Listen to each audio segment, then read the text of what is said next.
ฟังคลิปนี้ให้จบแล้วน้องๆจะแต่งบทหัดแต่งได้สำหรับหลายคนเนาะโดยเฉพาะแม่นน้องนักเรียนที่ว่าแต่งบทหัดแต่งแม่นยากแต่ว่ามาในยุคนี้แม่นจะบ่ยากแล้วเนาะซึ่งว่าขั้นตอนในการแต่งหัดแต่งแบบง่ายๆขั้นตอนที่1ก็คือให้พวกน้องไปอ่านบทหัดแต่งของคนอื่นอย่างน้อย10บทในการไปอ่านนั้นพวกน้องอาจจะไปอ่านอยู่ในปึ้มตำราเรียนก็ได้หรือว่า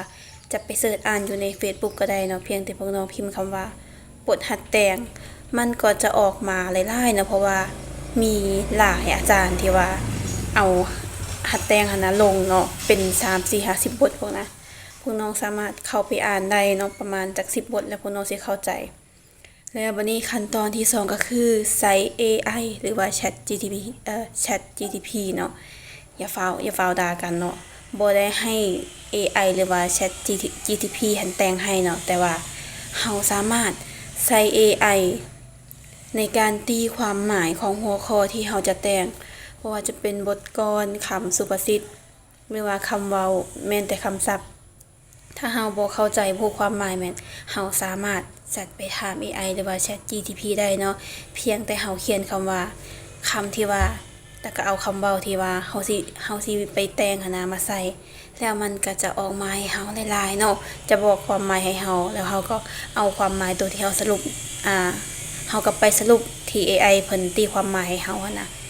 เอามาเป็นใจความสำคัญของมันแล้วจึงไปแต่งได้เนาะตัวนี้ต้องให้ระวังเนาะเพราะว่าในการใช้ AI เนี่ยมันดีจริงเนาะมันช่วยเฮาได้หลายอย่างมันช่วยแบบขยายคำศัพท์ขยายสิ่งที่เฮาบ่เข้าใจได้แต่ว่าบางอันมันก็อาจจะบ่ได้แม่นยำ100%ฉะนั้นให้ระวังเนาะเวลาที่เฮาใช้ AI ในการตีความหมายให้ระวังน้อยหนึ่งเพราะว่าบางอันบางทีมันก็อาจจะบ่ถึกหรือว่าบางทีมันก็จะหลายเกินไปเนาะฉะนั้นเนาะ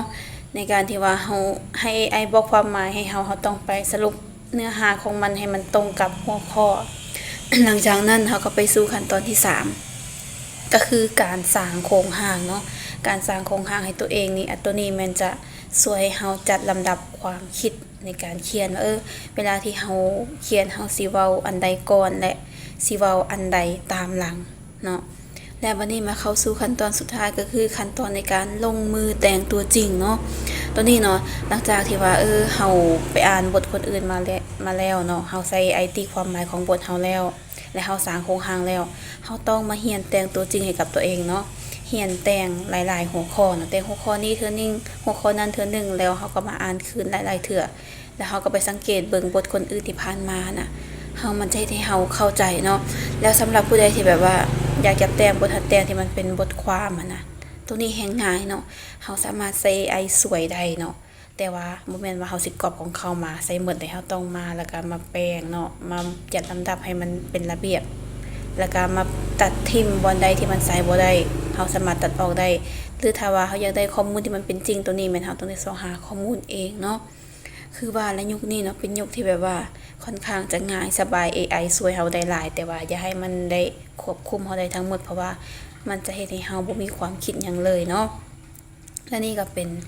ขั้นตอนในการแต่งบทหัดแต่งเนาะสำหรับผู้ใดที่ว่าอยากแต่งได้ต้อง